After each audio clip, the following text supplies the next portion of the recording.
Bismillahirrahmanirrahim. Assalamualaikum warahmatullahi wabarakatuh. Apa kabar teman-teman? Berjumpa lagi dengan Kak Arif dan juga di Pustakar, Dinas Perpustakaan dan Arsip Kota Balikpapan. Kali ini mau berbagi cerita tentang kesehatan loh. Ya. Nah, teman-teman tahu kan bahayanya virus? Ya, dan bagaimana kalau kita sampai tertular? Ya, apa saja yang menyerangnya? Nah, kali ini Kak Arif mau berbagi cerita tentang anak yang membawa virus ya, tapi bukan COVID-19 loh ya. Ini hanya flu biasa, hanya flu dan batuk ya. Di sini ada teman sekelas yang bernama Nisa dan Bila ya. Nah, Bila senang sekali bermain ke rumah Nisa karena Nisa memiliki adik yang lucu, gemes banget bernama Tata. Ya. Nah, jadi kalau Bila main ke rumahnya Nisa ini seneng banget. Nah, tapi suatu ketika pada saat sedang asik bermain, tiba-tiba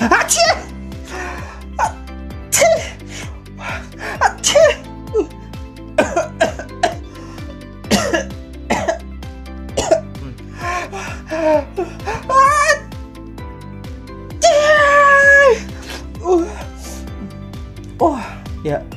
Nah, Bila mengingatkan, Nisa, kalau batuk ditutup, kalau bersin juga. Nah, nanti virusnya kemana-mana loh. Nggak apa-apa. Yang penting kan keluar dari tubuhku. Iya sih, betul. Tapi adikmu bisa tertular loh. Ini lo cuma biasa aja.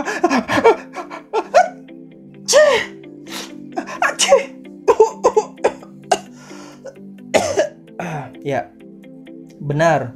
Tata sekali terpercik ya.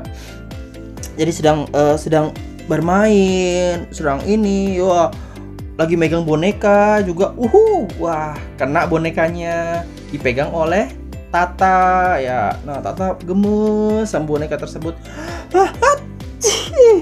Wah. Pada saat Bila menyodorkan tisu, nih tisu. Ayo, Dila pakai tisu. Kamu nih ada-ada aja. Aku nggak mau pakai tisu-tisuan. Wah, ya, meremehkan. Nah, beberapa hari kemudian, pada saat Bila ingin bermain ke rumah Nisa tampak sepi ya. Tidak ada orang di dalamnya ya. Bila pun menghubungi Nisa ya, ternyata Nisa sedang berada di rumah sakit. Di rumah sakit. Nah, ya, ketika bersama kedua orang tua ke rumah sakit untuk menjenguk siapa sih yang sakit gitu ya. Nah, ternyata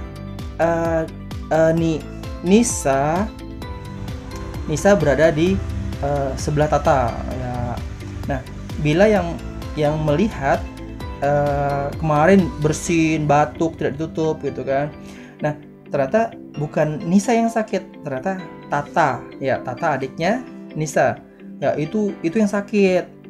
Nah, ibu Nisa ya, ibunya Tata juga bercerita, ternyata Tata ini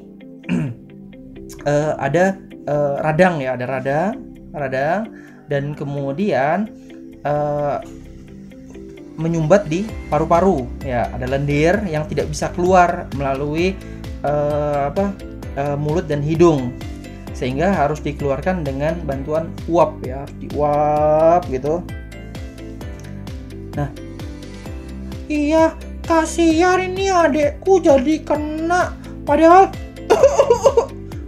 aku yang sakit, malah sekarang adekku. Lah, kamu sendiri bagaimana, Nis? Ya.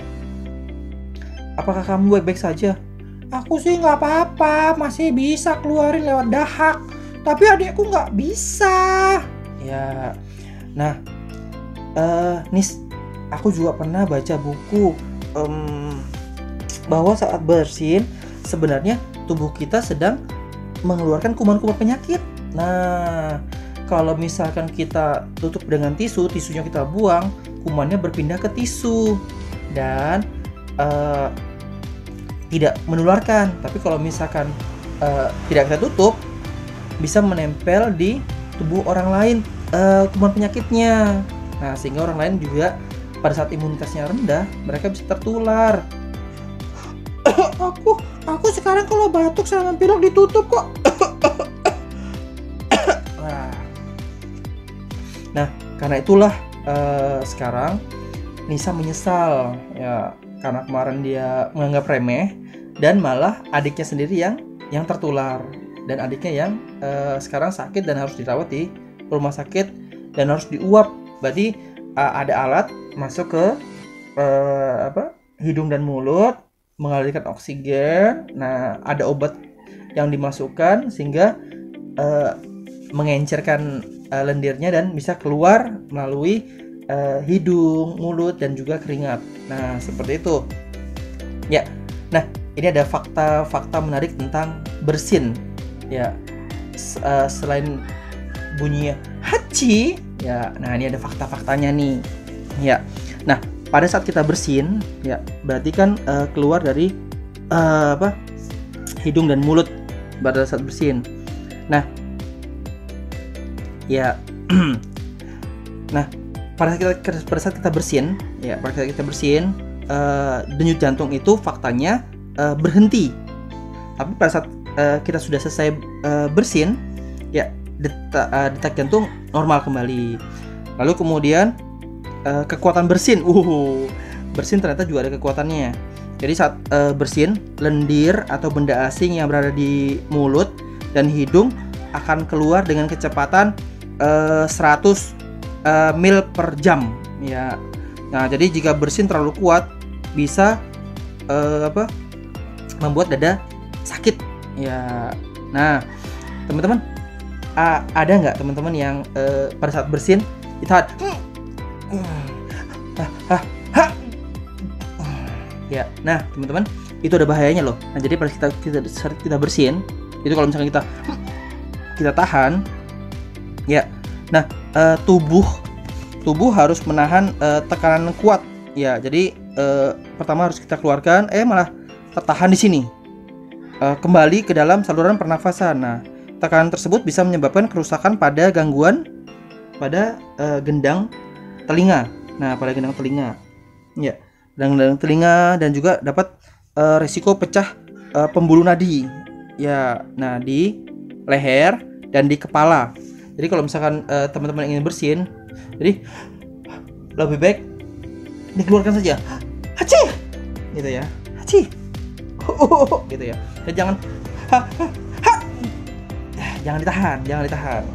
Kemudian ada lagi. Nah, pada saat kita bersin, tubuh akan mengeluarkan 100.000 kuman. Nah, jadi ke udara, 100.000 kuman ke udara. Nah, ya, bersin yang ditahan. Nah, berarti kalau bersin yang ditahan, 100.000 kuman tadi kembali ke badan kita, dan kita akan jadi sakit. Nah, kemudian pada saat bersin kita pasti ya, kita pasti memejamkan mata. Pernah nggak ada yang bersin tapi mata melek? Nggak ada. Jadi kita pasti mata terpejam. Kalau misalkan mata tidak terpejam, ya, resikonya bisa tekanan tadi. Nah, jadi kalau misalkan kita nggak mejam, nah, tekanannya itu ke sini dan menyebabkan kerusakan pada mata, ya, pada mata. Nah, jadi kalau misalkan teman-teman sedang batuk bersin, pertama mandi dengan air hangat, ya. Nah, jadi seluruh tubuh mandi dengan air hangat, tidak dengan air dingin. Nah, minum juga dengan minuman yang hangat. Kemudian memperbanyak minum air putih. Ya, air putih itu sehat loh. Dan memperbanyak makan sayur dan buah. Ya, ada vitaminnya, ada mineralnya. Dan juga pada saat teman-teman batuk dan bersin, pastinya masih ada yang tertinggal di sini. Nah, teman-teman harus banyak berkumur-kumur. Nah, berkumur-kumur tidak ditelan, berkumur-kumur dibuang. Ya, baik, itu cerita dan tips kesehatan dari Kak Arif dan juga Dispustakar. Semoga bermanfaat bagi kita semua. Semoga kita selalu sehat. Wassalamualaikum warahmatullahi wabarakatuh.